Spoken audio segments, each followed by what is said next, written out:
I am so excited about this.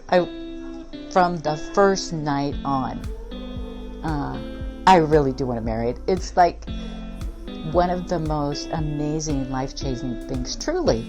I know I'm over the top enthused, but it's such a difference to wake up and not be tired, to have a clear head.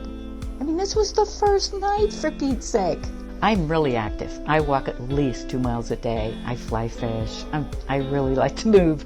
And I've been especially working on that for a couple of months. And that last 10 pounds is just kind of melting away as I get rest. I've used it for a week, I want you to know. Some adjustments can get made along the way if you need them. I will do just anything to make this thing work because it's that good. It makes that much difference in what's going on in my life. When I wake up, nothing hurts on top of everything else. So yeah, it's the weddings in November.